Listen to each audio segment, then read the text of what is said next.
Diyos ko, madam. Alam ko sinusundan pa rin tayo ng mga aswang. Mamamatay na tayo!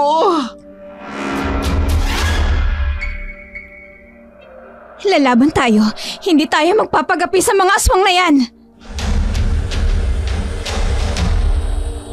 Sige, yan ang nararapat niyong gawin. Ang umatras, mga mahihinang nilalang.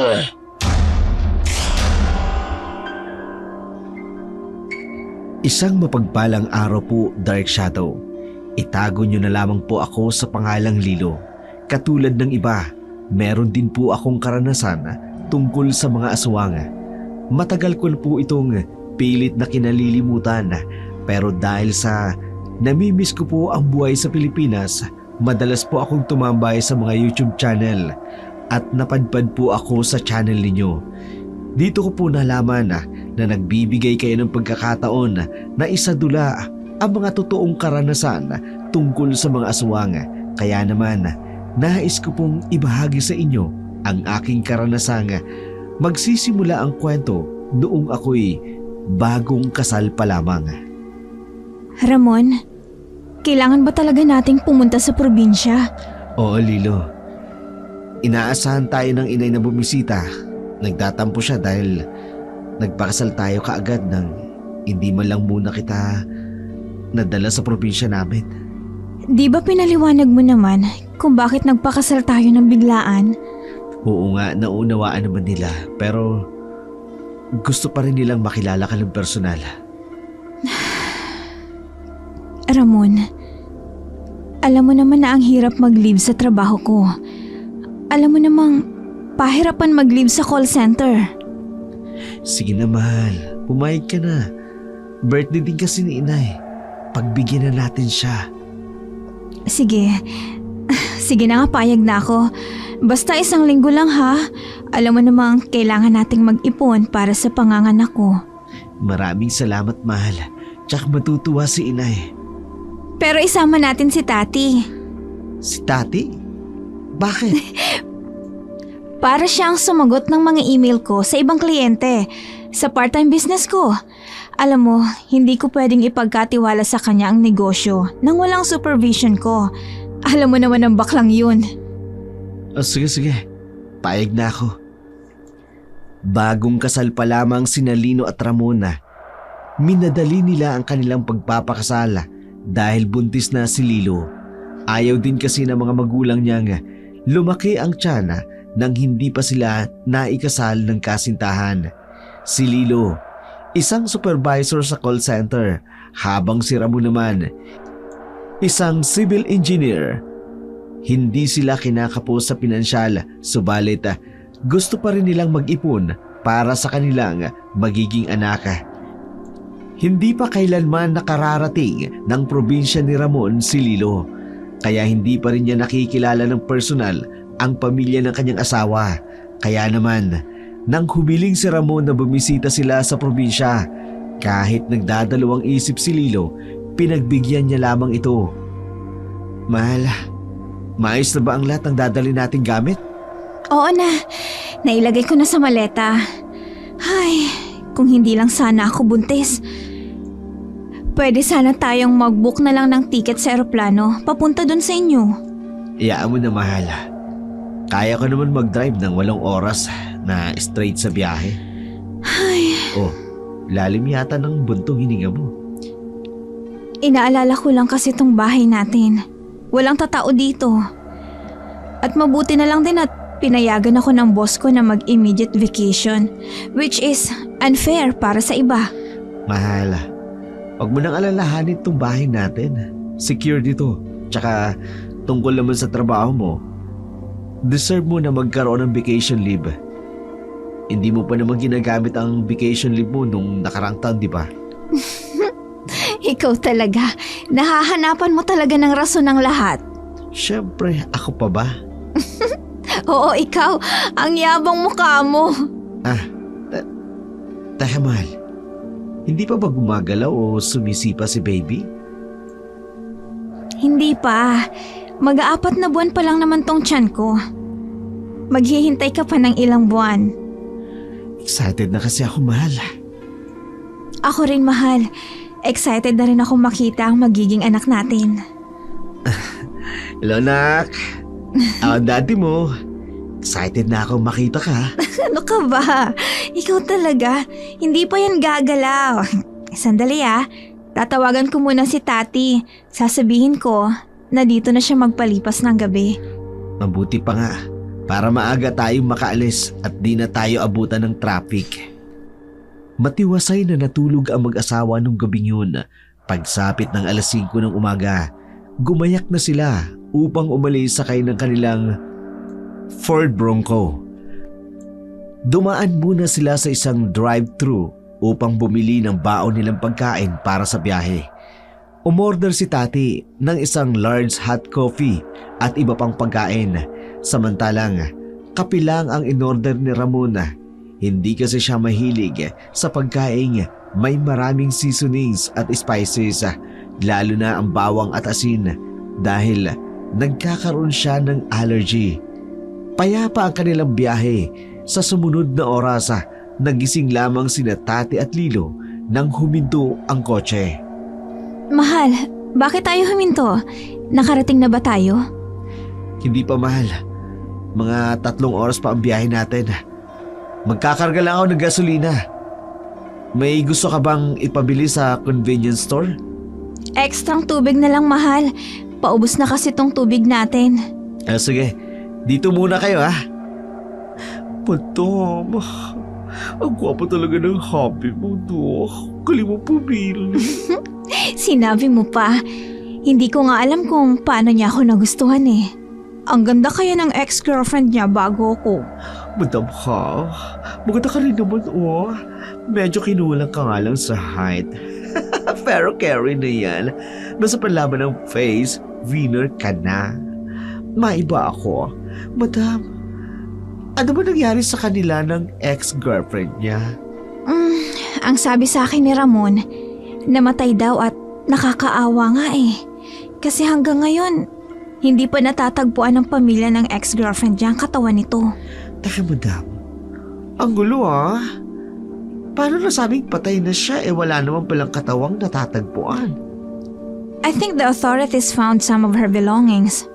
Tapos, lumipas na ang ilang taon ng paghahanap, pero wala pa rin silang natatagpo ang bangkay. Kaya ayun, isinara na lang ang kaso. Nakakalungkot naman pala ang sinapit ng ex-jowa ni Papa Ramon. Madam, no? Pero parang blessing in disguise na rin, di ba? Kasi nakilala mo ang super-duper gwapo mong happy na si Papa Ramon. Uy, Tati, huwag ka nga magsalita ng ganyan. Masama yan. Sorry, madam. Carried away lang ako. Ang gwapo talaga. Baka pwedeng pahiram kahit saglit. Nagpatuloy ang pag-uusap ni Tati at Lilo hanggang bumalik na si Ramon. Sa natitirang 3 oras ng biyahe, hindi na bumalik pa si Tati at Lilo sa pagtulog. Mag-aalas 4 na ng madaling araw nang makarating sila sa baryo nila Ramon. Madilim ang paligid, ngunit hindi maitatago ang payak na kapaligiran. Ang mga mangilang-ilang bahay sa paligid, ang mga mayayabong na puno. Lumiko ang kanilang sinasakyan sa isang makipot na daan, malubak na kalsada. Sa magkabilang gilid ng daan nakahilera ang nagtataasang puno ng akasya. 15 minuto rin ang itinagal ng kanilang biyahe bago huminto ang sasakyan sa harapan ng isang malaking bahay na gawa sa bato. Ang yaman niyo pala, sir. Wala ka ng bahay niyo, ha? Hindi naman. May mga naipundar lang ang mga magulang ko kaya medyo nakaipon kami kahit konti. Kahit na, ang ganda ng bahay niyo. Alawak ng bakuran niyo. At may malawak kayong taniman ng mais at prutas, Iyaan mo mamaya, Tati. Kapag lumiwanag, pwede kang mamitas ang prutas kung gusto mo. Ay, talaga, sir? Naku, hindi ko papalampasin yan, lalo na maraming mangga. Ay, naku, masiba talaga ako sa mangga. Mahal, ang aga nating dumating. Nakakahiya naman. Mukhang madidisturbo natin ang tulog ng mga magulang mo. Huwag ka mag-alala, mahal. Alam naman nilang darating tayo. Tsaka sanay na sila sa akin kahit doon pa. Dumarating ako ng ganitong oras. Ikaw sabi mo. Alina kayo, pasok na tayo. Madam, mabuti dala kayang DLSR ko dahil tiyak na maraming magagandang tanawin dito. Ayos yan, Tati. Para may pagkaabalahan ka at hindi ka mabagot. 1 linggo kasi tayong mananatili dito. Carry lang, madam. Tsaka excited din ako kasi feeling ko makakalap ako ng Papa dito kasi pogi si Papa Ramon, di ba? Think positive lang, Tati. Makakahanap ka rin. Hindi ko lang siguro kasing gwapo. Ay, grabe ka, sir, ha? Hindi ka supportive. Pero, sir, baka naman may pinsan kang single. Rento mo naman ako, please. Hindi naman sila lugi sa akin. Katatapos lang ng enhancement ko from Thailand. Look at my body, babaeng babae. At, Pak! Sobra Latina! Hayaan mo, susubukan ko. Dadayo ang mga yun dito sa birthday ni nanay. Ay, bongga! Advance thank you talaga, sir, ha? The best ka. Sana kasi gwapo mo as mas gwapo pa sa iyo, ha? Oy, kayong dalawa nga dyan. Lalo na ikaw, Tati. Saka na nga landi. Tulungan mo muna ako dito sa mga gamit natin, please, para may pasok na natin sa loob. Agad namang tumalima upang tulungan si Lino na ilabas ang kanilang mga gamit sa sasakyan. Samantalang si Ramon naman nagbubuhat ng mabibigat nilang gamit. Akmang bubuksan ni Ramon ang pintuan ng bahay gamit ang susi nito. Nang bigla itong bumukas, doon tumambad sa kanila ang may edad na babae. Sopistikada ang tindig, napakaputi ng balata. Aristokratiko ang ilong na parang may dugong Kastila. Agad na lumampas ang paningin nito kay Ramon at dumapo kay Lilo. Nakaramdam ng kakaibang pakiramdam si Lilo sa paraan ng pagkakatingin sa kanya ng babae, at ngayon sigurado siyang ito ang ina ng kanyang asawa. Nay, pasensya na ho. Nagising namin kayo. Hinihintay ko talaga kayo. Alin sa dalawang ito ang asawa mo? Kayo naman ho. Siya ho. Mukha lang ako babae pero binabii po ako at saka ang boses ko lalaki. Ay. Magandang umaga po. Ako po si Lilo, ang asawa po ni Ramon. Nay, huwag niyo naman pong takutin ang asawa ko. Nervyoso yan. Baka mamaya maniwala siyang masungit kayo. Ikinagagala kitang makilala, Lilo. Ramon, hindi ka nagkamali nang sabihin mo sa akin na napakaganda ng asawa mo. At masaya rin ako na magkakaroon na ako ng apo sa wakas. Pumasok na kayo sa loob at nang makapagpahinga kayo. Madam, ang ganda ng buhay ni Loo. Pero ang dalang kulay. Bakit kulay itim mga kortina? Pati na rin mga display. Parang sinauna. Tati, ano ka ba? Huwag ka nga maingay. Baka marinig ka niyan Sorry na, madam. Nagsasabi lang ako ng totoo, no? Mas maganda sana kung vintage design ang ginamit sa bahay. Hindi gothic design. Parang nagsuka si Dracula dito. Kaloka. Maiyam. Ikaw, sumunod ka sa akin. Ako ho? Oo, ikaw. Dadalhin kita sa magiging silid mo. At kayo naman, Ramon, Lilo, magpahinga na muna kayo. Alam kong pagod kayo lahat sa biyahe. Kaya mamaya na tayo magkumustahan. Nang tuluyan ng makapasok sa loob ng bahay si Lilo, sumang-ayon ang kanyang utak sa sinabi ni Tati. Masyado ang madilim sa loob ng bahay dahil sa mga kulay itim na kortina at mga display na parang luma na. Dim light din ang ilaw sa loob ng bahay. Naisip ni Lilo, Parang takot sa sinag ng araw ang mga nakatira sa bahay na yun matapos ang maikling pag-uusap sa pagitan nilang tatlo ni Ramon. Dinala siya ng kanyang asawa sa silid nito. Malaki at maluwang ang kwarto ni Ramon. May malaking glass window ito pero kulay itim rin ang kurtina. Hindi niya tuloy mapigilan ang sarili na magkwento. Mahilig ang pamilya mo sa kulay itim, ano? Oo.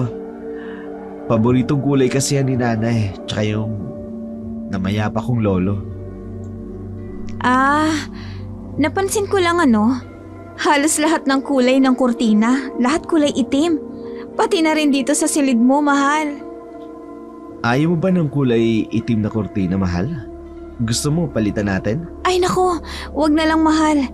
Isang linggo lang naman tayo dito. Bubuksan ko na lang ang bintana tuwing umaga para maging maliwanag naman at presko. Sige.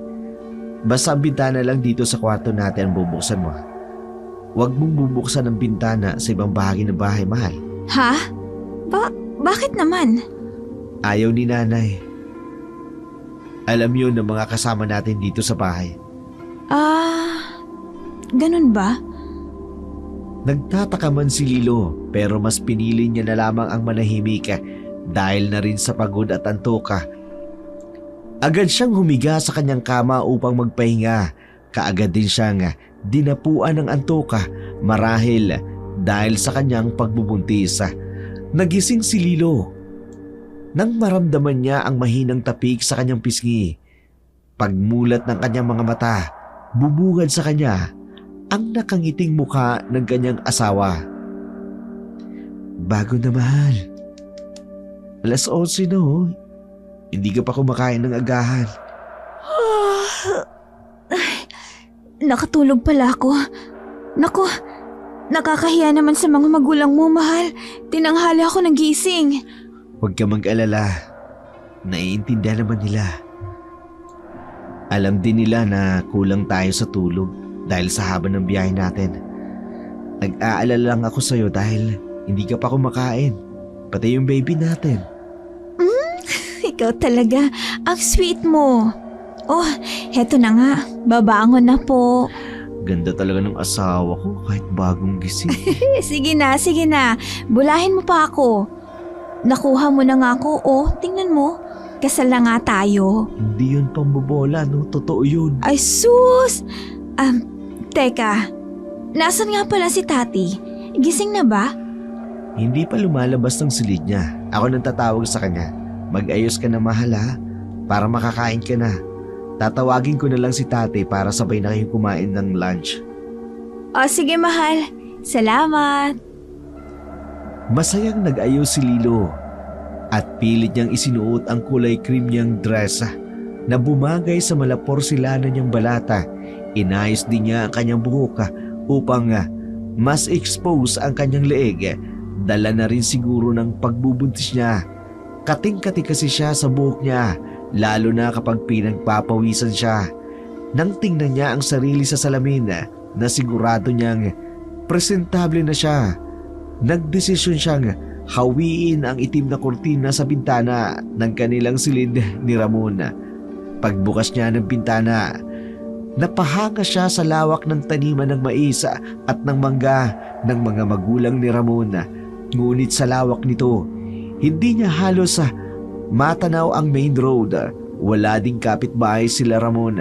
Ang bahay nila ay nag-iisa sa gitna ng malawak na farm. Kumusta ang tulog mo, Tati? Nakatulog ka ba ng maayos? Diyos naman, napaka-caring niyo. Baka agawin ko kayo sa asawa niyo, no? Masyado kang sweet. Para kang honeycomb. Ang landi mo talaga, Tati, no? Pati asawa ko, hindi mo na pinalampas. Kasi naman, madam. Tati, gusto ko lang masigurado kung maayos ba ang tulog mo. Aba, bisita ka namin. Nakakaya naman kung hindi ka magiging komportable dito sa bahay. Ay, sir. Total, package na talaga. Yummy ka na. Caring pa. Madam, ano ba gayong ang pinainom mo dito kay Sir Ramon? Para Magaya ko naman. Share your blessing, madam. Ano ka ba naman, Tati? Walang gayuma. Ganda ko lang, sapat na. Tama yan. Baka saan pa umabot ang usapan ninyo at ang asaran ninyong dalawa. Kumain na kayo. Ipatitikim ko sa inyo ang specialty ni nanay. Dinakdakan at hinaluan ng maraming utak ng pampalapot. Ay, gusto kayo malapot. Parang ano? Parang ano, Tati? Ay naku, ikaw talaga, Tati. Ang utak mo, ha? Nasusobrahan na ng lapot. Napuno ng tawanan at asaran ang maluwag at malaking bahay nila Ramon. Umieko pa ang boses ni Tati at ni Lilo sa buong bahay. Sabay din nilang tinikman ang luto ng nanay ni Ramon at isa lang ang masasabi nila, masarap itong magluto. Tama nga si Ramon, malapot ang mixture ng dinakdakan. Dala na siguro ng hinalo nitong utak. Hindi naman alam ni Lilo kung anong utak ng hayop ang inihalo rito. Basta para sa kanya, masarap at malinamnam ang pagkain. Gustong gusto niya ang lasa. Matapos ang kanilang pagkain, nagpaalam na si Ramon sa kanya na may pupuntahan raw ito. Nabanggit din niyang wala si Imelda, kaya naman sina Tati at Lilo ang natira sa loob ng bahay. Ang mga kasambay naman ng pamilya, hindi nila makausap dahil naglalagi lamang ito sa kani-kanilang gawain. Madam, nakakabagot naman dito. Lakad-lakad lang tayo sa labas para naman medyo makalanghap tayo ng sariwang hangin at makakita ng ibang tanawin. May naisip ako, Tati. Punta kaya tayo sa pinakabaryo. May gusto kasi akong kainin eh. Gusto kong bumili ng binagol. Madam, hindi naman natin sure kung may nagtitinda ng binagol dito. Eh di kung wala, eh di maghahanap ako ng iba. Alam mo kasi naglalaway talaga ako eh. Gusto kong kumain ng matamis. Yung tamang-tama lang ang tamis. Nasa akin nga pala yung susi ng Ford. Yung lumang owner type jeep kasi ang ginamit ni Ramon eh. Okay, madam. Dadalhin ko rin yung DSLR ko para makapag-picture din ako ng magagandang scenery na madadaanan natin. Ewan ko ba, bigla ako nag-crave sa matamis na pagkain. Dahil yan dyan sa pagbubuntis mo, madam. Ganyan talaga kapag buntis kung ano-ano ang gustong kainin. Umalis si Tati at Lilo, sakay ng kanilang kotse. Excited si Tati na kumuha ng mga pictures sa kanilang madadaanan. Hapon na ng mga oras na yun, pero dahil gustong gusto ni Lilo na kumain ng binangol, kahit walang kasiguraduhan, nagpasya siyang pumunta sa baryo. Habang nasa daan, nagtataka si Lilo kung bakit maagang nagsasara ng bahay ang mga tao. Mag-aalas 3:30 pa lamang ng hapon na yun, nakarating sila sa nagkukumpulang tindahan. Meron ding mga taong napalingon sa kanila nang iparada ni Lilo ang sasakyan. Ang iba naman ay nagbulong-bulungan pa, ngunit hindi na lamang pinansin ni Lilo. Marahil hindi lang sanay ang mga ito na makakita ng dayo. Maliit lang kasi ang nasabi ng baryo. Grabe naman mga tao rito kung makatingin, madam. Nang lalaman ng feelings. Pakiramdam ko tuloy artista ako. Ano ka ba naman, Tati? Huwag mo na silang pansinin. Maghanap na lang tayo ng tindahan na nagtitinda ng binagol. Ay, doon sa bandang yun. Doon tayo tumingin. Sige, madam. Nakasunod lang ako sa iyo. Kaloka naman mga tao rito. Hanip ko makatingin sa amin na. Ngayon lang ba sila nakakita ng mga pretty like us? Ayun, may isang matandang nagtitinda. Mukhang binagol ang tinitinda niya. Lalapitan ko siya. Manang, may tinda ho ba kayong binagol? Oo, bibili ka ba? Meron pa akong natitirang 4 na piraso. Bibilhin ko na po ang lahat yan. Pati na rin ho ang mani na kulay pula. Ay, sige. Mukhang bagong salta ka dito, anak. Opo. kadarating lang po namin kasi kaninang umaga. A-attend po kasi ako ng kaarawan ng biyanan ko. Biyanan? Sinong biyanan mo? Si Imelda po, yung nakatira sa malawak na farm ng mangga. Ha? Ayos lang po ba kayo? Madam, iniwanan mo ako dun sa daan. Ay, sorry, may kausap ka pala. Buntis ka, hindi ba? Paano niyo po nalaman na buntis ako? Hindi pa naman po ganun kalataan tiyan ko eh. Mag-iingat ka. Hindi lang ikaw ang una. Ano ho? Ano ho yun? Eto ng mga pinamili mo. Kahit wag mo nang bayaran. Naku, hindi naman po. Heto po 1,000. Sa inyo na po yung sukli. Nakakahiya naman po kung hindi ko kayo babayaran. Malulugi po kayo niyan. Mag-iingat ka, anak. Huwag kang basta-basta magtitiwala sa lugar na ito. Bakit po, Lola? May mga aswang po ba dito? Or worse, vampire? Higit pa sa inaakala mo. Oh my! Madam! Nakakatakot na pala sa lugar na to. Halika na, Tati. Umuwi na tayo. Sige ho, maraming salamat po ulit, Lola. Habang nagmamaneo pabalik sa bahay si Lilo, hindi niya maiwasang maalala ang bili ng matanda sa kanya.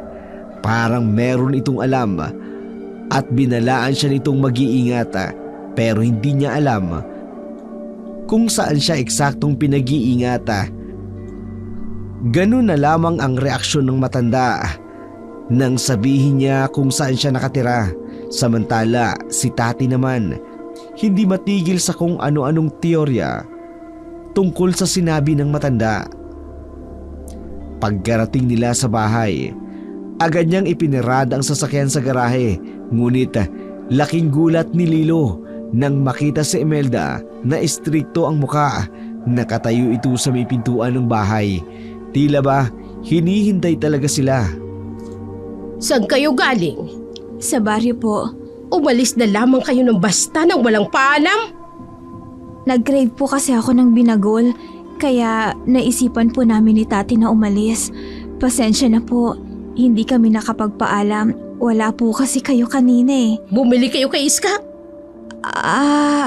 Hindi ko po sigurado kung Iskaho yung pangalan ng nagtitinda.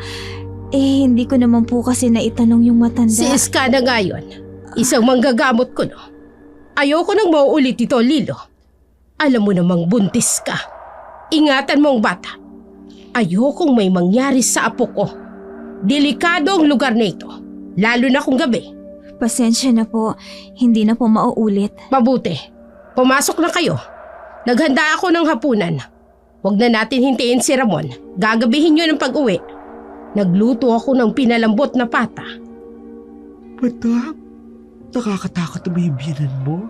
Parang kakainin tayo ng buhay kung makatingin. Ano ka ba? Huwag ka na ngang maingay. Baka mamaya marinig ka pa. Ay, sumunod na lang nga tayo. Ang OA naman kasi, madam eh. Sandali lang naman tayong lumabas, oh. Tati, tama na. Sumunod si Lilo at si Tati kay Imelda patungo sa kusina. Doon nakahain na ang isang malaking bowl na may lamang umuusok pang pata. Mabango ang aroma nito, nakatatakam. Inilibot ni Lilo ang kanyang mga mata, ngunit wala siyang ibang nakitang putahe sa mesa bukod sa karne at wala man lang itong kahit na anong sahog na gulay. Kumain na tayo. Ma'am, ang sarap po ng amoy ng niluto ninyong pata.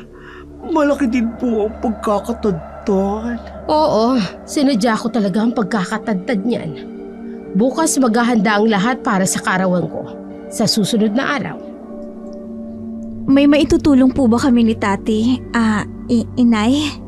Huwag ka nang mahiya na tawagin akong Inay Lilo. Parte ka na ng pamilya dahil asawa ka ni Ramon. Kaya na namin ang lahat. Si Ramon na ang bahala sa preskong karne na panghanda ko sa karawan ko. Kaya kayong dalawa, nitong kaibigan mo, pumirmi na lamang dito sa bahay. Ma'am, Magaling po ako mag-decorate. Baka gusto niyo po, ako na lang mag-decorate para sa birthday niyo. Hindi na. May mga tao na akong gagawa niyan. Sige na, mag-umpisa na tayong kumain. Sige po, inay. Tati, kain na tayo. Okay, madam. Medyo naging awkward ang ambience matapos ang palitan ng usapan ng magbiyanan. Pati si Tati, medyo napapangiwi. Dahil na-sense niya na ayaw ng biyanan sa kanyang boss na tumulong sila sa paghahanda para sa kaarawan nito. Nag-umpisa silang kumain ng karning luto ni Imelda. At kagaya ng naunang luto, masarap ang pata. Napakalasa ng karne. Kakaiba ang mga patang natikman nila noon. Nasa kalagitnaan sila ng pagkain nang biglang may pumasok na kasambahay. May edad na rin ito. May bahid ng dugo ang suot nitong plastic na apron. Lumapit ito kay Imelda at may biglang ibinulong. Kaagad na tumayo si Imelda at sinabing ipagpatuloy nila ang pagkain dahil may kailangan siyang puntahan. Madam, medyo strita talagang biyanan mo, no? Nagpresenta na nga akong tumulong eh. Ay, hayaan mo na, Tati. Baka ayaw niya lang talaga na may mangialam sa mga gusto niya sa birthday niya. Kaya, hayaan na lang natin. Ipagpatuloy mo na lang yung pagkain mo para matapos na tayo. Madam, ang sarap nito binalambot ng pata, no? Pero pansin ko, parang walang bawang na sahog. Ikaw talaga, Tati. Kung ano-ano ang napapansin mo, kumain na lang nga tayo, okay? Pero madam, nakita mo ba yung kasambahay na pumasok kanina? May dugo siya sa apron at mukhang fresh. Tingin mo, madam, may katayan kaya sila ng baboy? Ano ka ba, Tati? Lahat na lang ba talaga napapansin mo? Normal lang sa probinsya ang ganyan. Sila mismo ang nagkakatay ng hayop para sa okasyon. Malay mo, nagkatay nga talaga sila ng baboy. Pero madam, fresh pa yung dugo. Tapos wala naman akong narinig na tunog ng baboy na kinatay. Ay naku, huwag mo nang guluhin ang utak mo kakaisip. Sige na, kumain na lang tayo para makain ko na yung binagol na binili natin. Ay, naglalaway na talaga ako dyan eh. Okay, madam. Nag-wonder lang naman ako eh. Ay, kakaiba talaga mga tao dito sa bahay ng biyanan mo, madam. Yung katulong, hindi mo lang natin makausap. Lumabas lang tayo saglit, na-imbiyar na yung biyanan mo. Ay, hayaan na lang natin. Sumunod na lang tayo para wala ng gulo. Kahit pilit na sinasaway ni Lilo si Tati sa kung ano-anong napapansin nito sa bahay nila Ramon, hindi tumigil ang malikot na teorya ni Tati. Kaya ng gabing yun, pumasok si Lilo sa silid ni Ramon, dala ang binangol na binili nito. Samantala, si Tati naman, pumuslit sa kanyang silid, lumabas ng bahay. Nasa harap siya ng bahay nang mapansin niya ang lumang honor type jeep na paparating. Ito ang sinakyan ni Ramon kaninang umaga nang umalis.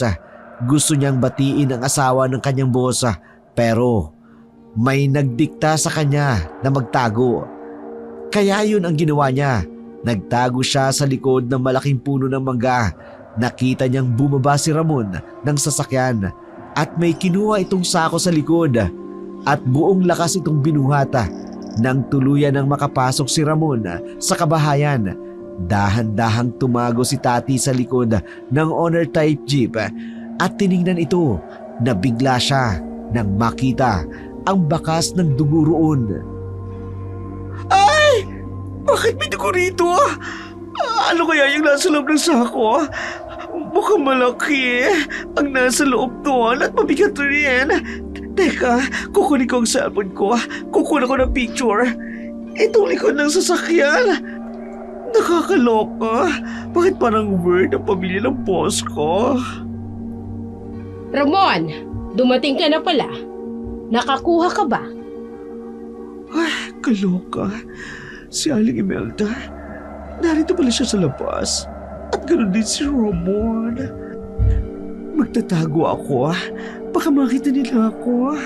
Pero saan ako magtatago? Ay, ano ba yan? Dito na nga lang sa likod ng basurahan. May basura. Yuck. Pero kailangan ko magtago. Opo, inay. Dinala ko na po sa basement. Presko po yun. Mabuti. Siya nga pala, pagsabihan mo yung asawa mo. Bakit po? Anong problema? Umalis kanina ng bahay nang walang paalam. Kasama ang assistant niyang bakla. Nakausap pa si Iska. Ang harsh naman magsalita nitong si Aling Imelda. Tawagin ba akong bakla? Ang beauty ko kayo. Pero teka, basement? May basement ang bahay nila? Ano meron sa basement? Tsaka anong issue nila kay Ali Iska? Ganun ba? Huwag kayong mag-alala, inay. Ako nang bahala sa asawa ko. Siguraduhin mo, Ramon. Ayoko ng sakit ng ulo. Naku, mukhang malalagot pa yata si Madam. Huwag naman sana sila mag-away ni Ramon. Kundi, kawawa naman si Madam. Buntis pa naman siya at baka may stress. Hindi maitago sa mukha ni Ramon ang pagkadismaya sa narinig na umalis si Lilo at si Tati para sa kanya. Sandali lamang siyang nawala pero may ginawa na itong hindi niya nagustuhan. Samantala, si Tati naman naruroon pa rin siya sa likod ng malaking basurahan at nagtatago. Hindi siya basta-basta makakaalis doon dahil nasa labas pa kasi si Ramon. Nasa ganon siyang posisyon nang biglang may kumagat na langgam sa kanyang paa. Kaya bahagya siyang gumalaw para tanggalin ang langgam na kumagat sa kanya. Wala sa sarili niya na nasagi ang isang garbage bag. Napatutup na lamang siya sa kanyang bibig nang may mahulog mula roon na isang hidlalaki ng tao. Agi! Bakit may hilalaki ng tao dito? Diyos ko! Nakakatakot! Mga aswang ba sila? Daliri ko yan! Aswang! Bakit ka nagtatago dito sa likod ng basurahan? Huwag ka lalapit sa akin! Tati, Mang Isong, anong nangyayari dito? Sir kasi... Nakita niya ang putol na daliri ko na nahulog mula sa garbage bag, kaya natakot siya. Bakit? Anong nangyari at naputol ang daliri mo, Mang Isong? Sir, kasi... Kasi? Nakita niyang, aksidente hong nataga nung nagtagtad ako ng karne. At ikaw, Tati, anong ginagawa mo dito sa likod ng basurahan? Sir, nagbe-brainstorming ako, no? May naisip akong content para sa channel ko. Kasi bumababa ng earnings, kaya inisip ko makagawa ng magandang content. At dito ako napunta. Dito sa basurahan. Ganun po talaga ako. Masyado akong unique. Ganun ba? Sige. Pumasok ka na sa loob, Tati. Lumalalim na ang gabi. Doon ka na lang mag-brainstorming sa kwarto mo. Sige ho. Good night, sir. Good night din sa'yo, Mang Isong.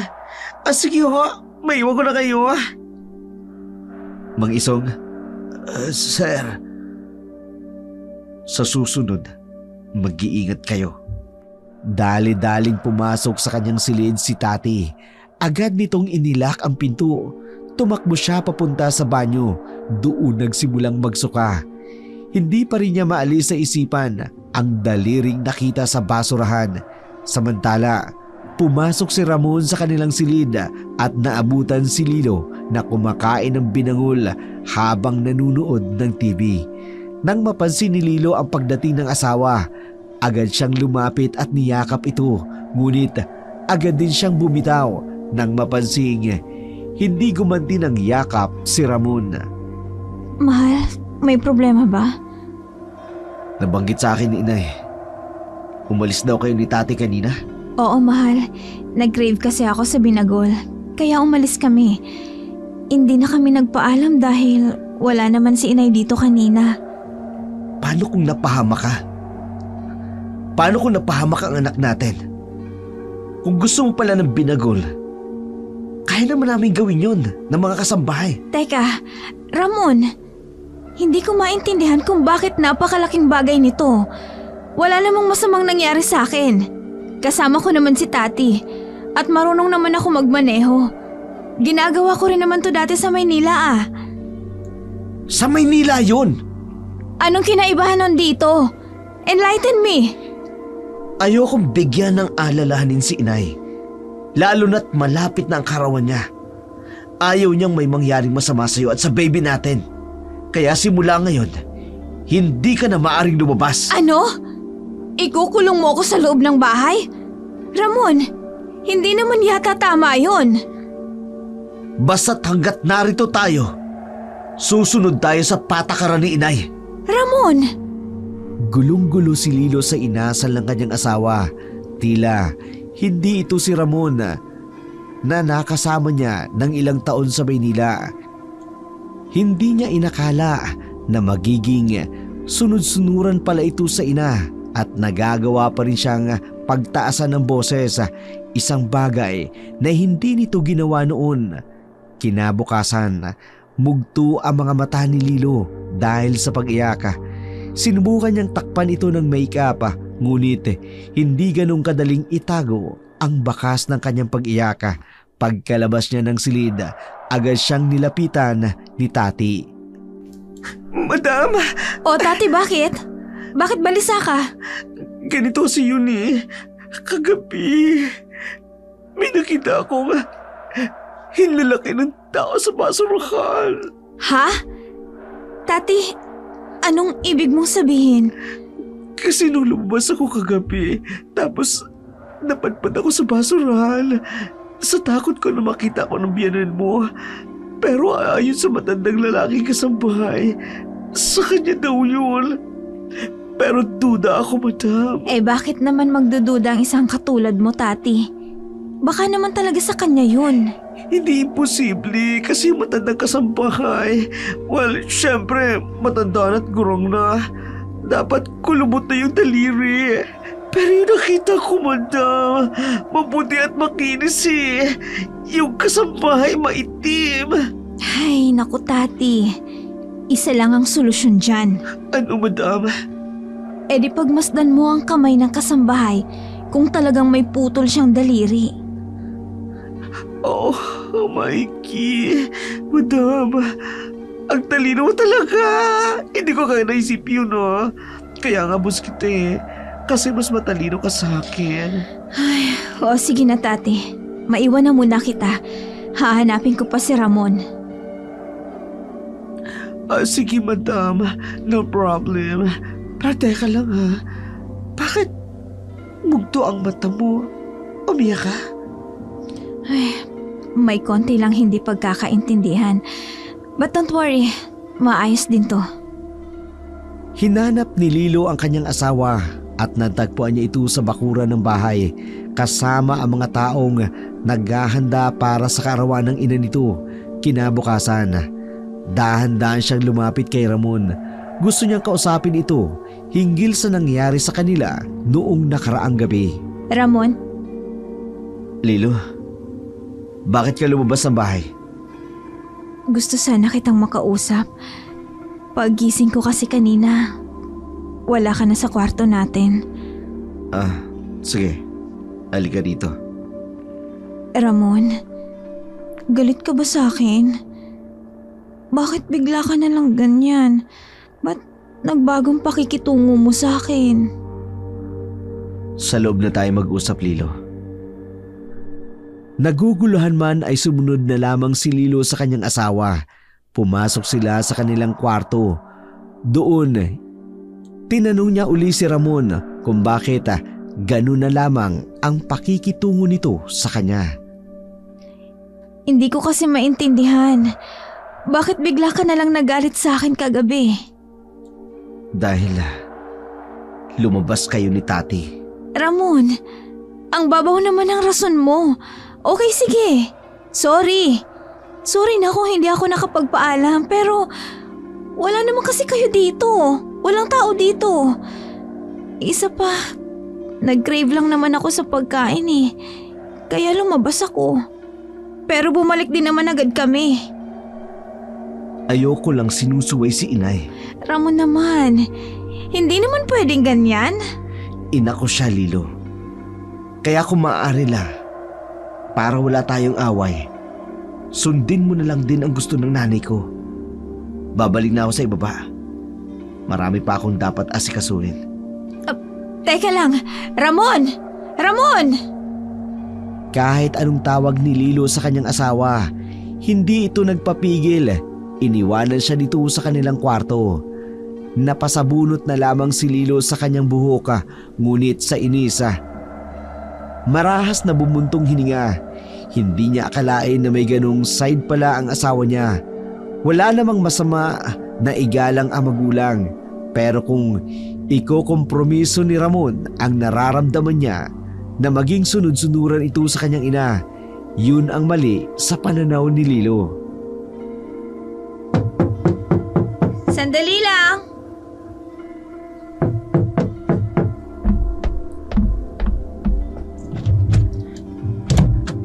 Madam, pasensya na't pinunta kita dito sa kwarto mo, ha? Nakita ko kasi si Papa Ramon papunta sa bakuran. Kaya naisip ko, puntan ka rito. Sinusubukan ko siyang kausapin, pero nagbibingi-bingihan siya. Hindi pa rin kayo ayos? Ano ba kasi pinagtatalunan niyo? Yun nga. Yung paglabas natin kahapon, nagalit daw kasi ang nanay niya. Ay naku, madam. Pwede ba akong pumasok sa kwarto mo? May sasabihin ako sa iyo. Alika, sige. Pasok ka. Bakit? Anong sasabihin mo? Di ba naikwento ko sa iyo kung anong nangyari sa akin nung nakita kong putol na daliri? Oh, Bukod doon, may narinig ako. Si Papa Ramon at ang nanay niya nag-uusap. Kaya ako nagtago sa likod ng basurahan. tungkol saan?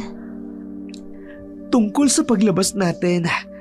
Mukhang inis si Aling Imelda sa paglabas natin. At eto pa ha, mukhang nagalis siya nang kinausap natin ang matandang tendera ng binagol.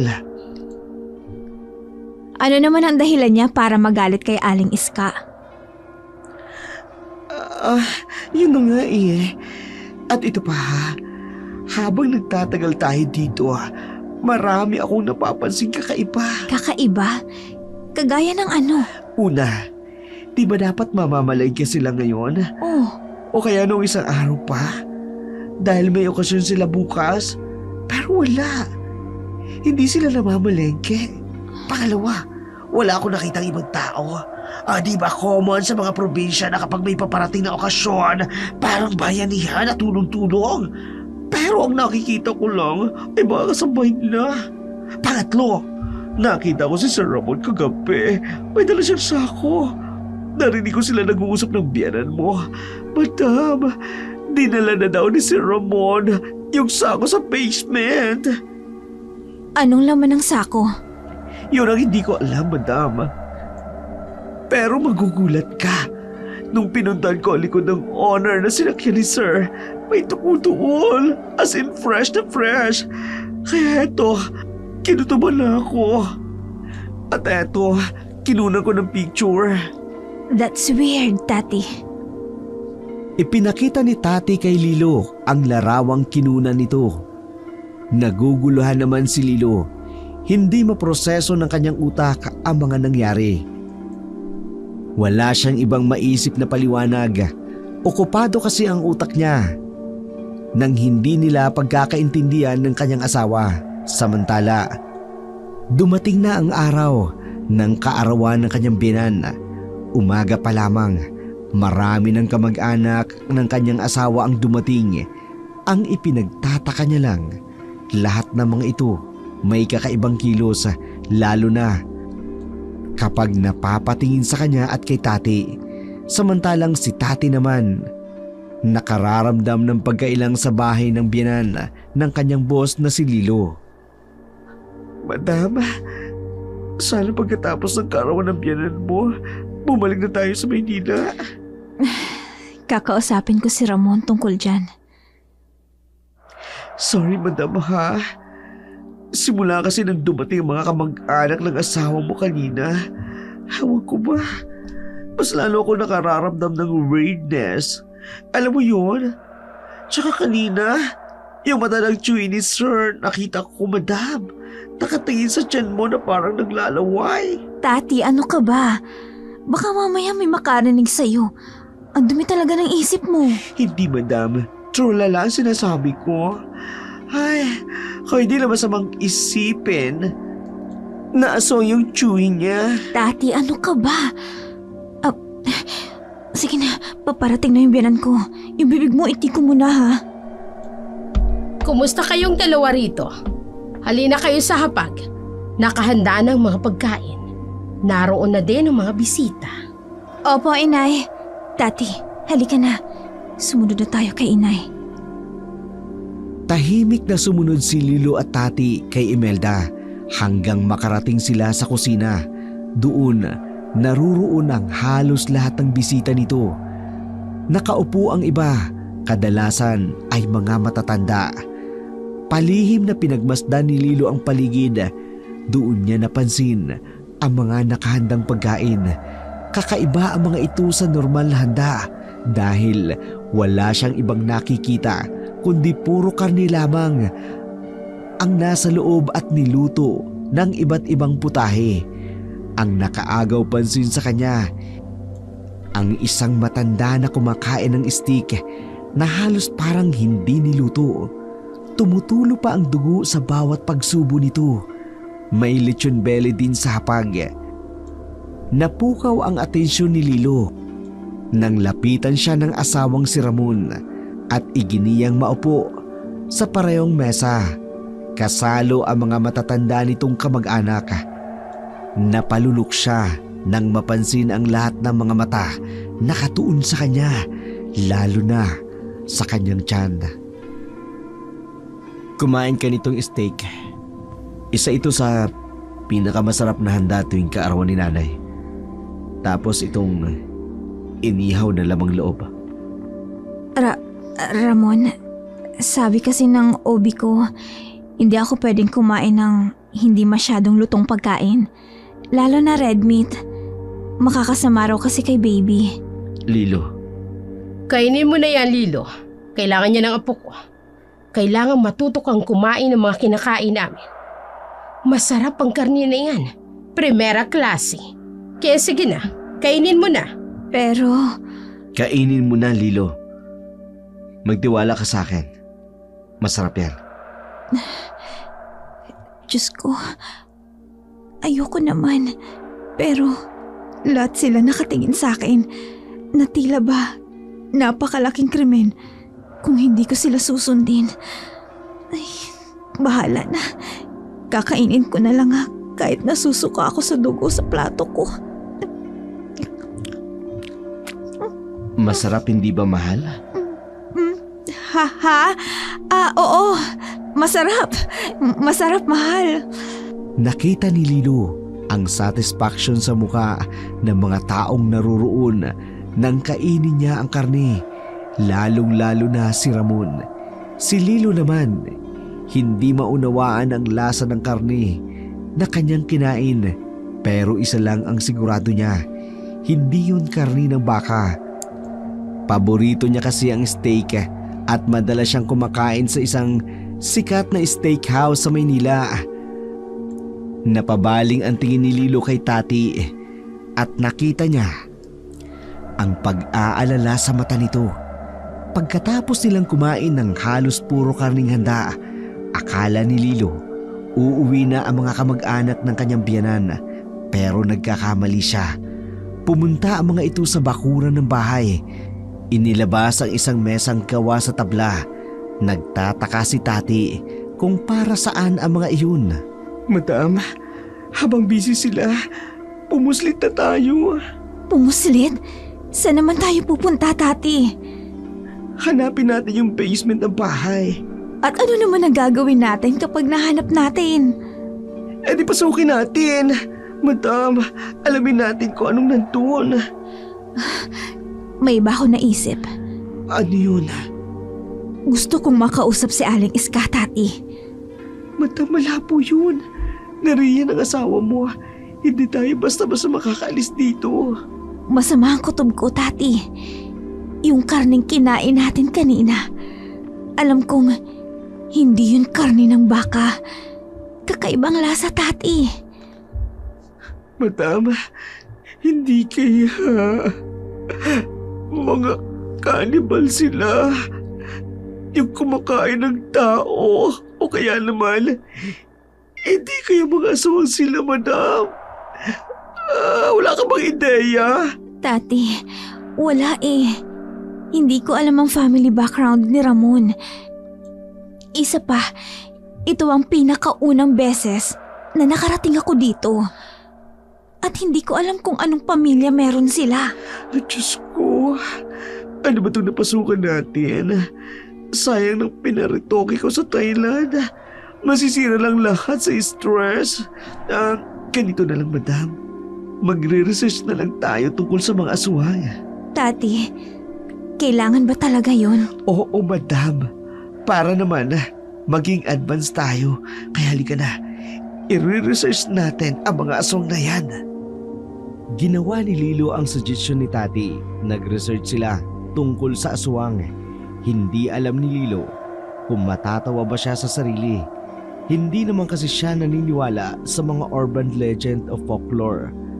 Pero ayon sa mga nababasa niya, medyo tumataliwas ang kanyang paniniwala. May mga bagay kasi roon na tumutugma sa kanyang sitwasyon at ngayon niya lang naalala na hindi nga pala gumagamit ng mga spices si Ramon, lalong-lalo na ang kalamansi, bawang at asin, pati na ang luya. Madam, tingnan mo dito sa bintana. Yung mga thunders, parang may ritual sila ginagawa. Oo nga no. At parang may ginagawa silang ritual na magkakaroon ng alay. Pero para saan? Madam, kabilugan na ng buwan ngayon. Ayon sa nabasa ko, lumalakas ang mga aswang tuwing ganitong pagkakataon. At madam, paano kung totoo ang mga aswang ang pamilya ng habi mo? Ano gagawin natin? Hindi ko alam. Hindi ko alam, Tati. Parang hindi ko kayang isipin na aswang ang asawa ko. Madam, natatakot na ako. Ayoko pang mamatay. Lalo pang pagpiyesta ng aswang. Sandali, dito muna tayo. Magmatsyag muna tayo, Tati. At huwag nating ipahalata sa kanila na nagdududa tayo sa pagkatao nila. Kailangan nating makasiguro kung tama nga ang mga hinala natin. Yung mga handang karni, madam. Tuda talaga ako doon. Mabuti pa, pumunta tayo sa kusina. Tingnan natin kung anong klaseng karne ang mga yun. Sinamantala ni Tati at Lilo ang pagiging abala ng pamilya ng kanyang asawa at biyenan sa ginagawa ng mga ito sa bakuran. Patago silang nagtungo sa kusina kung saan nakaimbak ang mga pagkain. Pagkarating nila, agad nilang binuksan ni Lilo ang pintuan at sumalubong sa kanila ang malansang amoy. Agad siyang napatakip sa ilong, lalo na't sensitibo ang kanyang pangamoy dahil buntis siya. Samantala, isa-isang binuksan ni Tati ang mga deep freezer na naroon. Puro frozen ang karning laman ng mga iyon at wala namang ibang kakaiba sa lugar maliban sa matinding amoy. Paalis na sana sila nang aksidenteng mahawi ni Tati ang isang itim na kortina. Doon nila nakita ang isang pintuan. Nagkatinginan sina Tati. Parehong alam ang iniisip ng isa't isa. Dahan-dahan itong binuksan ni Tati. Tumambad sa kanila ang isang hagdan patungo sa kung saan. Tati, alam mo ba yung ginagawa natin? Baka kung saan patungo ang hagdan na to. Wala akong makita. Ang dilim. Madama, kung wala silang itinatago, bakit itinatago nila ang silid na ito? Bilisan na lang natin. Baka mahuli nila tayo. Sige, madama. Kapit ka lang sa braso ko at bubuksan ko ang flashlight ng cellphone ko. Isara mo rin yung pinto. Hindi ko alam kung ano tong pinasok natin. Ako rin. Natatakot na rin ako, madam. Kapag napatunayan nating aswang sila, tumakas na tayo kaagad. Huwag mo nang i-confront ang asawa mo. Susubukan ko, Tati. Pero, ipinagdarasal ko rin na sana hindi totoo ang mga hinala natin. Sana nag-overthink lang tayo. Ako rin, madam. Hindi ko maiisip na aswang si Sir Ramon. Ang gwapo-gwapo niya ngayon. Pinasok ni Tati at Lilo ang lilim ng silid. Kinakabahan man. Pareho nilang gustong malaman kung anong misteryo ang bumabalot sa asawa at pamilya ni Lilo. Samantala, napansin ni Imelda na wala sa pagtitipon ang manugang kaya't nilapitan niya si Ramon at nagtanong. Ramon, nasaan ang asawa mo? Kanina ko pa hindi nakikita. Baka nasa silid na. Nagpapahinga. Hindi pwedeng wala siya sa pagtitipong ito. Alam mo naman na importante ito sa pamilya. Siya nga pala, kumusta ang espesyal na handa? Huwag kang mag-alala, inay. Sinigurado ko maayos yun. Magaling, anak. Pero yung asawa mo, hindi ko siya gusto para sa'yo. Kapag nanganak na siya, kunin mo kaagad ang bata. At alam mo na ang susunod na gagawin sa ina. Pero inay, Huwag mo sabihing mahal mo na ang babaeng yon, Ramonito. Kung hindi niya lang daladala ang anak mo sa sinapupunan niya, noong ka ko siya papapasukin sa pamamahay ko. huwag kang mag-alala, inay. Hindi ko siya mahal. Mabuti kung ganon. Hindi ka mahihirapang idispatcha siya. Opo, inay. Samantala, nasa loob ng lihim na silid sina Lilo at Tati. Dahil madilim, sinubukan nilang maghanap ng switch ng ilaw kung meron man. At sa kanilang swerte, meron ngang switch ng ilaw. Agad nila itong binuksan. At ganun na lamang ang tuwa nila nang bumaba ang liwanag sa buong paligid. Doon nila napagtanto, hindi lang ito basta isang silid. Isang cold storage pala. Malawak ito. Maraming freezer ang naroon. Isang malaking stainless steel table sa gitna. Binuksan ni Tati ang isang malaking freezer. At gano'n na lamang ang takot niya nang makita ang nasa loob nito. Isang frozen na tao. Buo pa ito. Nakabaluktot. Isang babae. Diyos ko, madam. Mga kriminal ang pamilya ng asawa mo. Imposible hindi siya sangkot dito. Ay, Diyos ko. Hihimatayin ako. Ang daming mga putol na katawan sa ibang freezer. Diyos ko, anong klaseng pamilya meron ang asawa ko? Madam, mga sumaga sila. Ibig sabihin, lahat ng kailangan natin, laman ng tao. Hindi. Nakakadiri. Kumain ako ng lamang loob ng tao. At Diyos ko, kadiri. Bumalik na ng sikmura ako. Tama na, Tati. Hindi na ako. Ay, Diyos ko, Tati. Tati. Sandali. Bakit? May paparating. Yung ilaw. Kailangan nating magtago. Bilisan mo. Pero, saan tayo pwede magtago dito? Hindi ko alam. Papatayin ko lang yung ilaw, madam. Doon tayo magtago sa likod ng isang malaking shelf. Sisiksik tayo doon. Ha? Sige na, bilisan na natin, Tati. Oo, madam. Halika. Bilis. Diyos ko. Huwag sana nila tayong makita. Buksan mo ang ilaw. Opo, inay. Nakita mo na ba ang asawa mo? Hinahanap na siya ng iba nating kamag-anak. Hindi pa ako nakakapanik sa silid namin, inay. Siya nga pala, yung assistant niyang bakla. Mas maganda yatang itumba na natin mamaya. Mukhang makating dila nun. Huwag na nating hintayin matuklasan niya ang sikreto natin at sabihin pa sa asawa mo. Diyos ko, madam, balak akong patayin. Anong gagawin ko? Tatakas tayo, Tati. Hindi ko kayang manatili pa dito. Pero inay, mas lalong magdududa si Lilo kapag nawala si Tati. Eh di gawan mo ng paraan. Sabihin mo lumayas o pinabalik mo ng syudad. Kaya ka nga namin pinag-aral at pinatira sa syudad para matuto kang makisalamuha sa kanila. At madali mo silang maloko, yung mga taong yan. Pero inay, matalino si Lilo. Hindi siya basta-basta maniniwala. Basta. Papatayin natin ang baklang yon at kakainin natin ang lamang loob niya. Masusunod po, inay. Kunin mo ng frozen na bangkay ng dalagang pinatay mo. Ipatadtad natin kay Isong.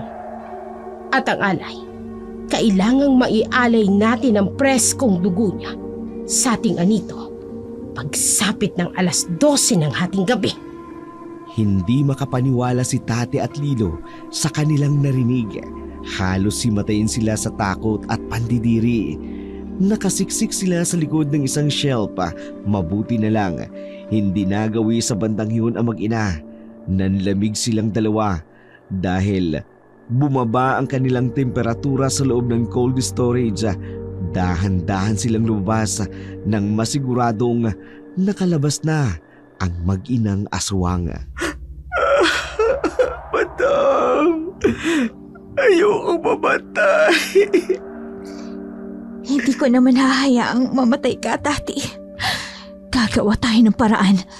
Tatakas tayo dito. Pero paano, madam? Ang dami nila. Paano kung magtulong-tulungan nila tayo? Hindi kaya ng beauty ko ang ritokada. Diyos ko, kung alam ko lang, hindi na sana ako nagparitoke ng... Ang mahal pa naman ang gasos ko dito. Dumikit ka lang sa akin. Huwag kang hihiwalay sa akin kahit na anong mangyari. Ayaw nilang malaman ko ang sikreto nila. Kaya maaaring hindi ka nila magagalaw kapag nasa tabi lang kita. Madam, hindi naman yata pwede yun. Hindi naman ako pwedeng tumabi sa'yo sa pagtulong. Sa iyong dalawa. Ay, oo nga pala, no. May punto ka nga pala dun. Ganito na lang. Lumabas na tayo dito. Bago pa nila malaman na nandito tayo. Agad na lumabas ang dalawa mula sa cold storage at mabilis na tumalilis patungo sa silid ni Tati. Nanginginig sa pinaghalo-halong emosyon si Lilo. Hindi lubos maisip ni Lilo ang maitim na sekreto ng kanyang asawa. Ngunit kailangan niyang tibayan ang kanyang loob upang tumakas. Naisip niya ang anak na nasa kanyang sinapupunan. At si Tati dahil siya ang nagdala rito ng kanyang asawa. Mahal? Narito ka lang pala sa silid ni Tati. Kanina pa kita hinahanap. Diyos ko, kailangan kong magpanggap na wala akong alam. Sana kayanin kong panindigan ito ng matagal. Oo, mahal. Nakikipagkwentuhan lang ako. Medyo kasi nababagot ako eh. Ganun ba? Bakit hindi mo kaagad sinabi? Pwede naman kitang samahan. Ano ka ba? Ayos lang. Okay lang ako, mahal. Alam ko naman kasing busy ka sa paghahanda sa kaarawan ni Inay. Kaya dito lang muna ako kay Tati. Tati, pwede bang dito muna ako? Oo naman, madam. Pwede. Ayos ka lang ba, mahal? Bakit parang namumutla ka? May sakit ka ba? Ay, wala naman, Ramon. Ayos lang ako. Dito lang muna ako sa silid ni Tati, ha? Sige na, pumunta ka na dun sa kasiyahan. Pero hinahanap ka ni Inay. Gusto niyang sumali ka sa pagtitipon ng pamilya. Mahal, maiintindihan naman siguro ni Inay, di ba? Alam niya naman na buntis ako at gusto ko sanang magpahinga ng maaga. Please. Sige, sasabihin ko sa kanya. Ikaw, Tati, nais mo bang makisaya sa amin? Ako ho? Naku, sir. Masaya na po ako sa buhay ko kahit hindi na ho. Salamat na lang.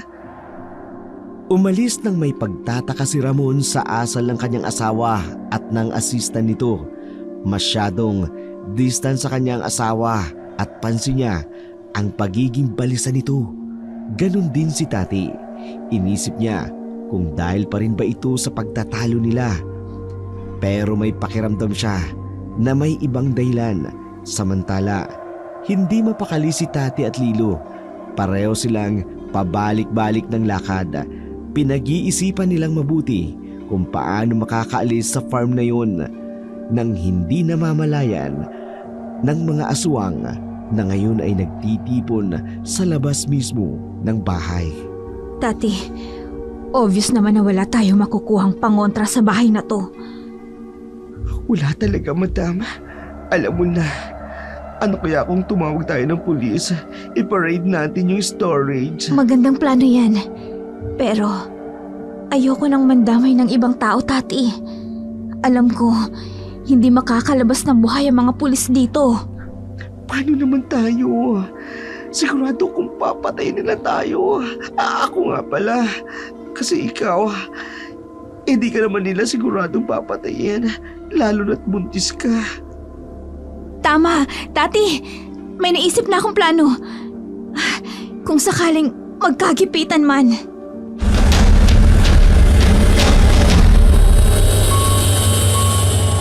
Hindi ko na talaga gusto ang inaasa ng asawa mong yan, Ramon. Matapos lang ang gabing ito, may kalalagyan sa sakin. Inay, dinadala niya ang anak ko. Alam mo naman, pahirapan sa lahin natin ang magkaroon ng supling. Pasalamat ang babaeng yan dahil meron siyang alas ngayon. Pero sige lang, ilang buwan lang naman ang hihintayin natin at magsisilang na siya. Opo, Inay. Hintayin na lang po natin makapanganak siya. Sige, kunin mo na ang babaeng alay. Ihiga mo siya sa higaang kawayan. Uumpisahan na natin ang ritual. Labis ang pagkainis ni Imelda sa kanyang manugang. Ngunit wala siyang magawa dahil dinadala nito ang kanyang apong matagal nang hinihintay ng kanilang angkan. Samantala, si Lilo at Tati palihim na sumilip sa ginagawa ng pamilya ni Ramon. Natutup nila ang kanilang mga bibig nang makita nilang inihiga ni Ramon ang isang babae sa harapan ng isang figurang gawa sa kahoy. Walang ano-ano. Ginilitan ito sa liig. Humiyaw ang babae, ngunit kaagad na tumalsik ang preskong dugo nito. Agad na nagkagulo ang mga kamag-anak ni Ramon. Isa-isa nilang hinablot ang katawan ng biktima. Nagkagutay-gutay ang mga ito. Pero mga zombie na pinagpiestahan ang laman at ang lamang loob ng kanilang alay. Diyos ko! Anong klase mga nilalang yan? Parang mga demonyo. Halos wala silang tinira sa katawan ng babae. Ano ba yan? Hindi ko akalaing napunta ako sa ganitong klaseng pamilya. Pamilya ng mga aswang. Kailangan na natin kumilos bago pa nila gawin sa atin ang ginawa nila sa babae. Oo, Tati. Halika. Habang abala sila sa pagkain ng laman ng babae, tatakas na tayo. Oo, madam, tara na. Oo, pero bago yan, may gagawin muna tayo. Mabilis na tumalima ang dalawa at nagtungo sa kusina. Binuksan nila ang lahat ng stove upang sumingaw ang gasa bago sila lumiko patungo sa likod ng bahay.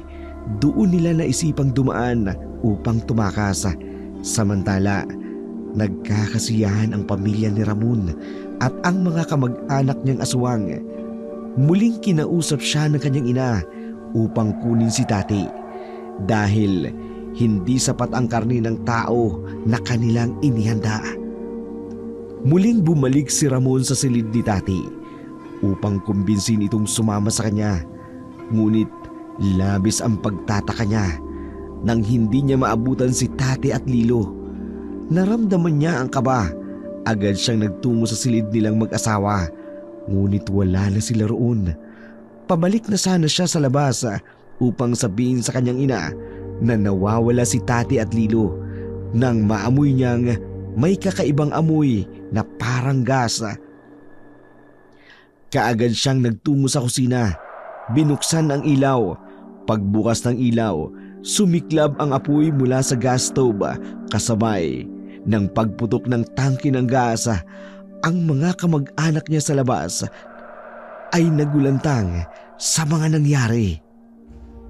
Takbo, Tati! Narinig ko na ang pagsabog! Siguradong alam na nila na tumakas tayo! Sigurado magiging amo ang bahay nila, madam! Mabuti naman! Wala na silang mapapakinabangan sa mga kahayupang ginawa nila. Bilisan mo patakbo, Tati! Madam. Diyos ko, napakalayo pa natin sa main road. Kakayanin mo ba ang baby mo? Huwag mo akong alalahanin, Tati. Ang mahalaga ay makalayo tayo dito. Ayun sila! Habulin nyo! Huwag niyong hayaang makataas! Diyos ko, madam, nakita nila tayo! Takbo, Tati! Bilisan mo! Kahit anong mangyari, huwag kang huminto! Tumakbo ka lang! Diyos ko, ayoko pa mamatay. Marami pa akong para sa buhay. Hindi ba ako nakakatikim ng boylet? Takbo, Tati! Bilis! Mabilis na tumakbo ang dalawa. Ngunit, mas mabilis ang mga aswang. Agad silang napalibutan ng mga ito. Nasaan yung aswang ang mga ito at may nakatatakot na itsura. Napakapit si Tati kay Lilo dahil sa takot. Wala silang dalang anumang pangontra maliban sa kustilyong hawak ni Lilo. Nasa ganung ayos sila nang dumating si Imelda kasama ang anak niyang si Ramon. Sinasabi ko na nga ba, magiging sakit ka ng ulo. Hayaan niyo na kaming makaalis. Mahal, hindi ka pwedeng umalis. Asawa kita't magkakaanak na tayo. Tumahimik ka, Ramon! Nilinlang mo ako. Hindi ko akalaing galing ka sa angka ng mga demonyo. Hindi kita kaya tanggapin. Isa kang kasumpa-sumpang halimaw. Hindi mo ko pwedeng talikuran. Magkakaanak na tayo. Isisilang mo ang bata rito. Hindi tayo babalik ng Maynila. Hindi mo ako maaring diktahan. Lalo na ngayong alam ko na ang buo mong pagkatao. Sinunog mo ang bahay namin. Kaya ngayon, magbabayad ka. Buhay ng baklang yan ang kapalit! Diyos ko, madam! Ayoko mamatay! Huwag niyo siyang gagalawin! Matapang ang babaeng ito, Ramon. Hindi tulad ng huli mong kasintahan na mahina. Madali lang natin siyang napatay. Anong sinasabi mo? Pinatay niyo si Hazel? Ang ex-girlfriend mo? Nalaman niya ang tungkol sa amin. Oo, pinatay namin siya at kinain. At pagkatapos, itinapon namin ang mga gamit niya sa malayong lugar para isipin ng mga pulis na doon siya pinatay. Huwag ka nang magmatigas. Wala ka ng takas, Lilo. Sige! Sige! Sa oras na saktan niyo kami, itatara kong kutsilyong to dito sa tiyan ko! Sige! Ano? Ramon, pigilin mo siya! Hindi pwedeng mamatay ang apo ko! Lilo, huwag mong gagawin yan. Huwag mong papatayin ang bata! Kung ganon, hayaan niyo kaming makaalis! Lilo! Huwag ka lalapit! Huwag ka lalapit! Patawarin ako ng Diyos. Pero itatara ko talaga ang kutsilyong ito sa tiyan ko! Ramon! Ang bata! Hindi ako nagbibiro! Ramon, pakawalan niyo kami! At hindi ko sasaktan ang anak natin. Nakikita kong mahalaga siya sa pamilya mo. Kaya kung ayaw niyo siyang masaktan, pakawalan niyo kami ni Tati! Inay, pakawalan na natin siya. Nababaliw ka na ba, Ramon? Hindi mo pwedeng pakawalan ng babaeng yan! Pag hindi natin siya pinakawalan, sasaktan niya ang anak namin. Utusan niyo ang mga alagad niyo. Ang mga alagad niyong aswang na lumaya. Ngayon din! Kung hindi, itutuloy kong pagsaksak sa tiyan ko! Lumayo kayo! Dumistansya kayo sa kanila! Layo! Mga hayop kayo! Tati, pagbilang ko ng 3, tatakbo tayo ha. Bahala na kung saan tayo makarating. Basta, wag lang tayong mahuli ng mga halimaw na yan. Oo, madam. Kasunod mo ko. Sige, 1, 2, 3 ngayon na Tati, takbo! Takbo! Habulin niyo sila! Huwag niyo hayaang makatakas! Bilisan mo, Tati! Aray ko, madam! Aray natin paluka ko!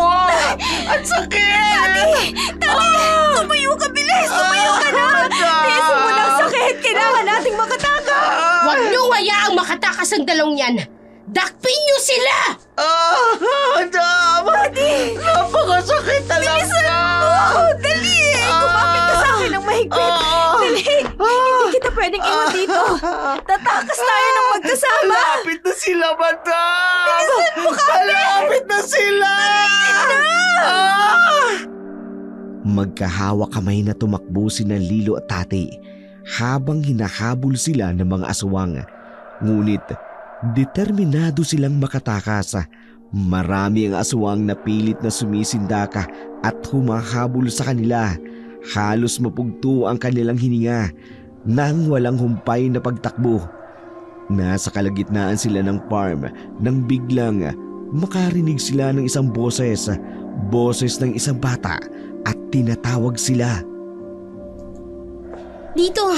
Dito, bilis! Sumunod kayo sa akin! Sumunod tayo sa kanya, Tati! Pero madama, baka aswang tinyal! Wala na tayong pagpipilian. Maabutan nila tayo. Wala tayong laban. Bilisan niyo! Maaabutan nila tayo kapag hindi niyo binilisan! Tarian, bilis, Tati! Kaya mo yan! Sumunod ang dalawa sa batang. Bigla na lang sumulpot mula sa kawalan. Dumating sila sa isang makipot na daan. Patuloy pa rin silang sinusundan ng mga aswang. Hindi tumitigil lamang ito hanggat hindi sila nadadakip. Samantala, patuloy ang pagtakbo ng 3 hanggang makalabas sila ng farm. Ngunit hindi sila tumigil sa pagtakbo at patuloy nilang sinundan ang bata. Bilis! Bilisan niyo! Pumasok kayo rito sa loob! Sino ka? Paano ka napunta sa lugar na yon? Anong ginawa mo para hindi tayo tuluyang masundan ng mga aswang? Ako si Sorsa. Apo ko ni Lola Iska. Yung nagtitinda ng binagol. Oo. Pero, paano ka napunta doon? Alam mo bang delikadong pumunta sa teritoryo ng mga aswang? Matagal ko na kayong minamanmanan. Hindi lang ako makahanap ng pagkakataon na makausap kayo. Dahil hindi kayo lumalabas ng bahay. Sorsa, Apo, ikaw na ba yan? Sino bang kausap mo? Ha? Kayo? Nabigla ang matanda nang makita si Lilo at Tati na hapong-hapo, bakas ang pagod at takot. Agad na napatingin si Iska sa apo upang magtanong kung ano ang nangyari at kung bakit nandoon sa kanilang maliit na kubo ang 2 dayo. Tinulungan ko po sila, Lola. Hinahabol po sila ng pamilyang aswang. At muntik na po silang mahuli. Mabuti na lang at mabilis silang tumakbo. At nakarating ako sa tamang oras. Kung hindi, wala nang pag-asang matakasan nila mga aswang na tumutugi sa kanila. Apo, alam mong delikado. Mabuti na lang hindi ka nasaktan. May pangontra po ako, Lola. Saka hindi ako natatakot sa mga aswang. Kahit pa, Apo, pinag-alala mo ko. Sandali lamang po. Matanong ko lang. Ano ho ba talaga kayo? Bakit nagagawa ng apo nyo na hindi matakot sa mga aswang? Isa akong albularyo at si Sorsa ay tinuturoan ko rin upang maging magaling na albularyong katulad ko. Diyos ko, madam. Alam ko, sinusundan pa rin tayo ng aswang. Mamamatay na tayo. Hindi ko hahayaang mangyari yun, Tati. Mauna muna silang mamatay bago tayo. Paano ninyo natakasan ang pamilyang aswang? Wala akong nakikitang anumang pangontrang hawak ninyo. Tinakot ko po silang papatayin ko ang bata sa sinapupunan ko. Madam, hindi ko kinaya yung ginawa mo kanina. Magagawa mo ba talagang patayin ang baby mo? Siyempre hindi Tinakot ko lang sila. Wala na kasi akong naisip na ibang paraan. Napapalibutan na tayo. Mahal ko ang anak ko, Tati. Kahit ano pa ang ama niya. Hindi ikaw ang unang dinala niya rito. Ho? Maraming babae ang dinala niya rito. Ngunit ikaw lang ang bukod tanging nabuntis. Kaloka, madam. Ibig sabihin, hindi ikaw ang unang asawa ni Sir Ramon. Marami kayo. Ano ho bang ginawa nila sa mga nauna sa akin? May nakatakas ho ba? Ikinalulungkot ko, pero wala. Kilala ang pamilya ng asawa mo sa lugar na ito. Matagal nang alam ng baryong sikreto ng pamilyang yan. Pero, bakit hindi po sila kinukuyog ng mga tao? Gaya po ng mga nakikita natin sa mga palabas sa TV at sa mga napapanood namin sa mga YouTube channel, lalo na sa Dark Shadow. Takot ang mga tao. Mas malakas ang mga aswang kesa sa mga ordinaryong tao. Kaya ang ibang mamamayan na nakatira dito, nagsilipat na lamang sa ibang lugar. Iilan na lamang ang nakatira dito, yung mga walang-walang mapuntahan. Paano po natin sila mapupuksa? Hindi pwedeng matakot na lamang tayo sa kanila. Hali kayo, pag-usapan natin ang mga hakbang na gagawin natin laban sa mga aswang. Nasa loob sila ng maliit na kubo ng maglolang albularyo. Umiiyak si Tati dahil natatakot ito sa mga susunod na mangyayari. Samantala, si Lilo naman, masinsinang nakipag-usap kay Aling Iska. Nagpaturo kung ano ang kanilang magiging hakbang para makatakas sa pamilya ng kanyang asawa. Takot ho ba sila sa apoy? Oo, isa ang apoy sa kinatatakutan ng mga aswang. Dahil itinuturing ang apoy na may kakayahang pumatay o mawasak ang mga nilalang na may demonyong kalikasan, tulad ng aswang. Kaya pala, nung sinunog namin ang bahay na bato, hindi nila naapula ang apoy at tuluyan itong kumalat. Heto ang mga pangontra. Alam kong anumang oras, susugod sila rito. Lalaban po kami. Heto ang buntot pagi at pana. Marunong ka bang gumamit ng pana? Binditado ang panang yan. Mainam na panlaban sa mga aswang. Ako ho, marunong. Sport ako, archery ako nung high school at college. Marunong ka sa pano. Mas mainam kapag nagkagipitan na, gamitin mo ang panang ito. At ikaw naman sa buntot pagi, tutulong kami sa inyo ni Sorsa. Lola, ang mga aswang, narito na sila. Napapalibutan na nila ang bahay natin. Ang tari ng mga aswang na yan Madam, mukhang sinakyan pa ang Ford Bronco patungo rito. Ayaw maglakad. Ang tatamad ng mga aswang. Halos ako na ang nagbayad. Fully paid kung binayaran ng sasakyan na yan. Aling Iska, ano pong gagawin natin? Ihanda ninyo ang mga pangontra ninyo. Sigurado akong magpupumilit silang kunin kayo. Lalaban tayo. Hindi tayo magpapagapi sa mga aswang na yan. Lumabas na kayo dyan, Iska. Alam kong naririyan sa loob ang magaling kong manugang. Wala kang magagawa upang tulungan sila. Ibigay mo sila sa amin kung ayaw niyong masaktan kayo ng apo mo. Natatakot man, pilit itong nilabanan ni Lilo at Tati. Hawak-hawak nila ang kanilang pangontra. laban sa mga mababangis na aswang sa labas ng bahay ni Aling Iska. Hindi akalain ni Lilo nakahantong sila sa ganong sitwasyon. Ang pinapangarap niyang isang buo at masayang pamilya nawasak lamang sa isang madilim na sekreto. Dahan-dahang lumabas ng kubo si Aling Iska. Sa gilid nito'y naroroon si Sorsha. Sumunod naman si Tati. Sa labas, bumungad sa kanila ang pamilya ng kanyang asawang si Ramon. Mabuti naman at lumabas na kayo.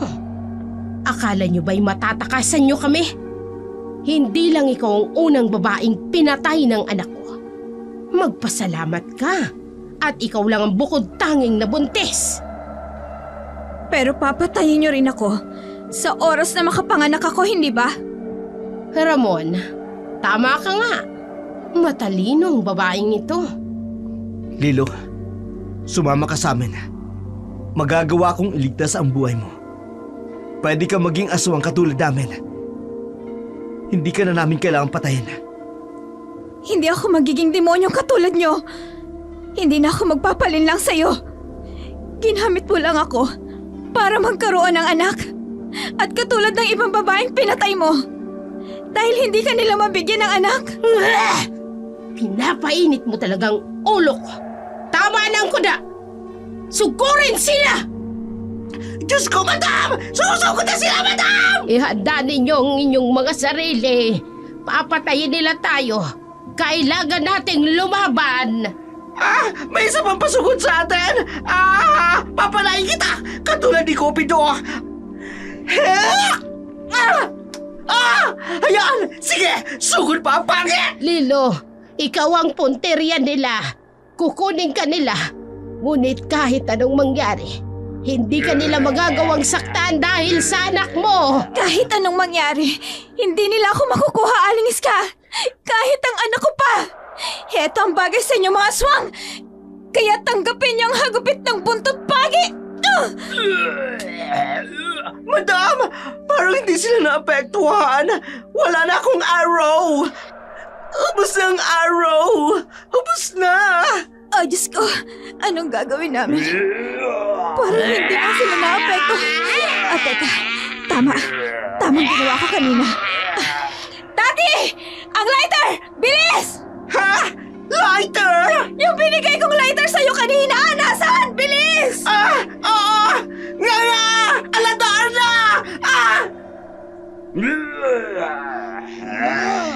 Sumusuko na ba kayo? Akala nyo ba'y mapapatay nyo kami ng ganong kabilis gamit ang mga pangontrang yan? Hayaan nyo na silang makaalis. Iska, kahit anong mangyari, hindi namin hahayaang makawala ang dalawang yan. Lalo na't dinadala ng babaeng yan ang magtutuloy ng aming saling lahi. Madam, ano binabalak mo?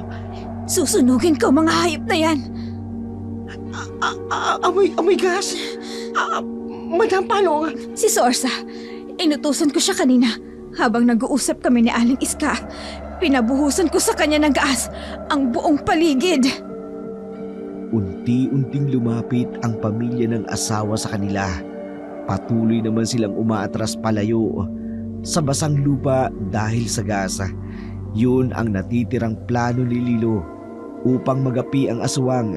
Patuloy ang pag-atras nila hanggang medyo nakalayo na sila sa basang lupa. Sige, yan ang nararapat niyong gawin. Ang umatras. Mga mahihinang nilalang. Ina, kunin na natin ang asawa ko. Hindi pwedeng mamatay ang anak namin. Masasayang ang lahat ng pinaghirapan natin sa kanya.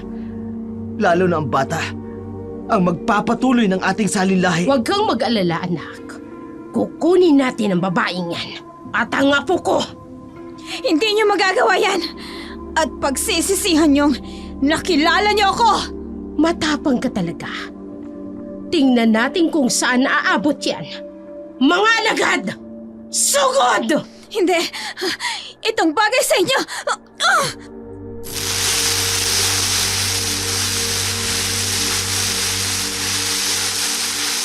Hindi!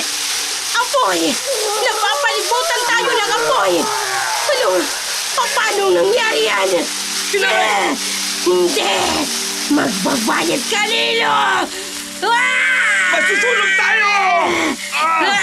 Daddy, kumuha kayo ng karagdagang gas. Isabay natin sa kanila. Oo, madam. Itong bagay sa inyo. Matusta kayong lahat. Kayong lahat, mga pangit. Ano?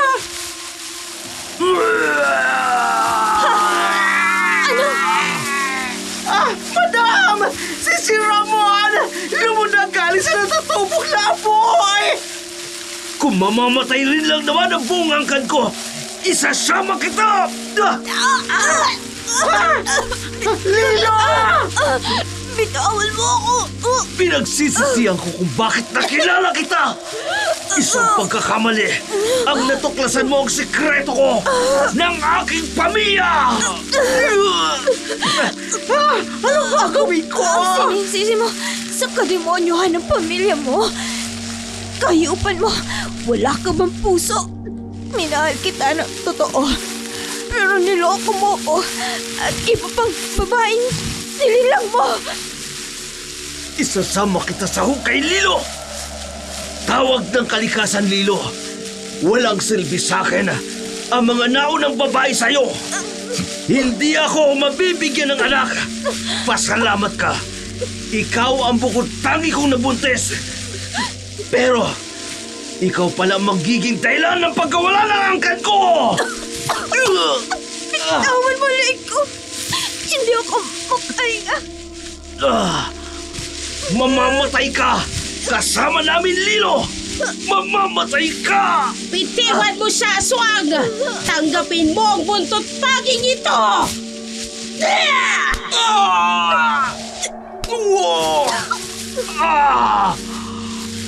Madam! Kumapit ka sa braso ko! Heto ang gas para sa iyo! At sisilabang ka namin para hindi ka na mabuhay pa! Lilo! Hindi dito magtatapos ang lahat. Mapatay niyo man kaming lahat. Dinadala mo ang anak ko. Itutuloy niya ang lahi namin. Diyos ko. Matusta kayong lahat! Malaya na tayo sa mga aswang! Umiiyak na nakayakap si Lilo kay Tati habang pinagmamasdan ang nasusunog na katawan ni Ramon at ang pamilya nito. Kahit ganun, may lungkot na nararamdaman si Lilo. Minahal niya rin ang kanyang asawa. Masakit man para sa kanya, pero ayaw niyang madamay ang ibang tao sa kasamahan ni Ramon at ayaw niyang may iba pang mabiktima ang mga ito. Madam, aalis na tayo. Ako na lang po magdadrive. Pasalamat na rin tayo sa asawa mong aswang, madam. Kasi dinala niya ang kotse dito. At may masasakyan tayo pag alis. Sige, salamat, Tati. Aalis na kayo. Opo. Maraming salamat nga rin po pala, Aling Iska, sa pagtulong niyo po sa amin. Kasi kung hindi po dahil sa inyo, baka bihag na kami ng pamilya ni Ramon. Kami ang dapat na magpasalamat din sa inyo. Dahil sa lakas ng loob ninyo, ngayon ay wala ng aswang sa lugar na ito. Walang anuman po yun. Madam, ano nangyayari sa inyo? Bakit hawak-hawak niyo ang tiyan niyo? Ang sakit ng tiyan ko, Tati. Ha? Sobrang sakit. Baka manganganak ka na. Tati, ihiga mo siya sa katre. Titignan ko kung anong magagawa ko. Opo, alis ka. Dito, higa. Higa. Tulungan niyo ako. Higa. Namilipit sa sakit ng tiyan si Lilo habang taranta naman si Tati kung ano ang dapat gawin. Tiningnan naman ng matandang albularya kung ano ang magagawa upang matulungan si Lilo. Nang magising si Lilo, payapa na ang kanyang tiyan Pero masakit pa rin ang buong katawan. Tati, Madam, Diyos ko, mabuti naman nagising ka na. Sobrang pag-aalala namin sa iyo. Tinugo ka. Akala ko nga mauubusan ka ng dugo eh. ang anak ko. Sabihin mo sa akin, naayos lang ang anak ko. Madam, kasi... Tati, sabihin mo, buhay ang anak ko. Nasa sinapupunan ko pa rin siya, hindi ba? Ikinalulungkot ko, Lilo. Pero wala nang bata. Nakunan ka.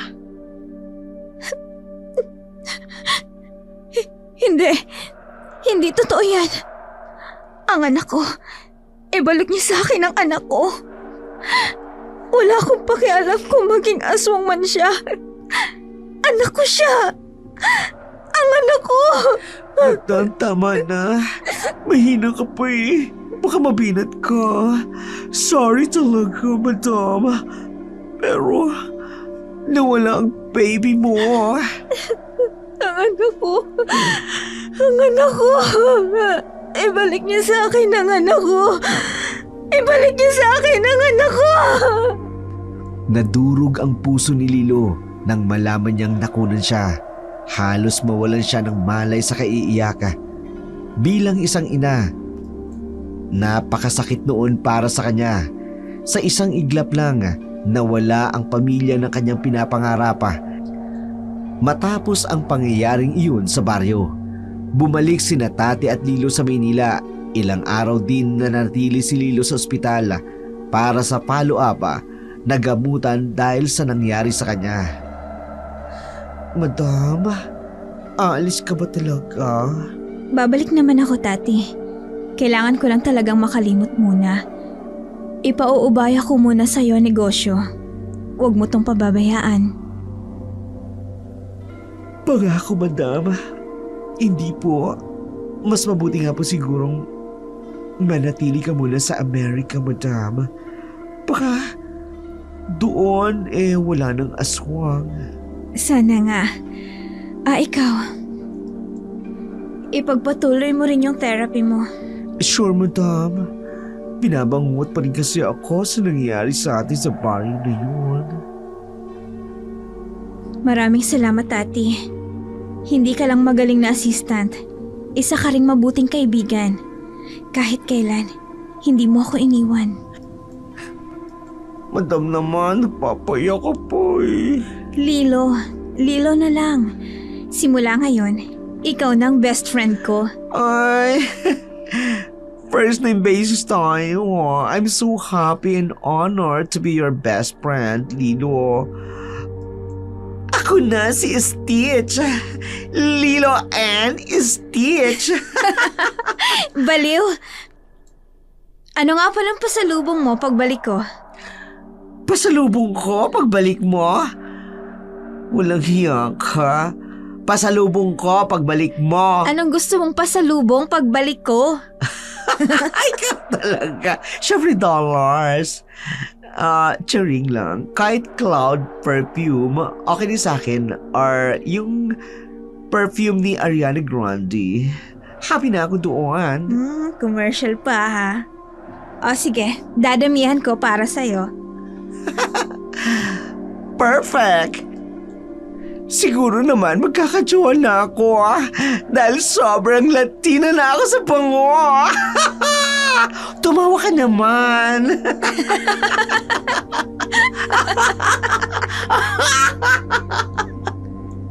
Nanatili ng ilang buwan sa Amerika si Lilo. Pilit niyang kinalilimutan ang trahedyang nangyari sa kanya. Marami ang nagtatanong sa kanya kung anong nangyari sa kanya sa maliit na baryo na yun. Ngunit tikom ang kanyang bibig. Walang nakakaalam bukod sa kanya at kay Tati tungkol sa tunay na nangyari. Si Tati naman, katulad ni Lilo, pilit niya ring ibinabaon sa limot ang malagim na trahedyang nangyari sa kanila ng kanyang boss na kaibigan niya na si Lilo.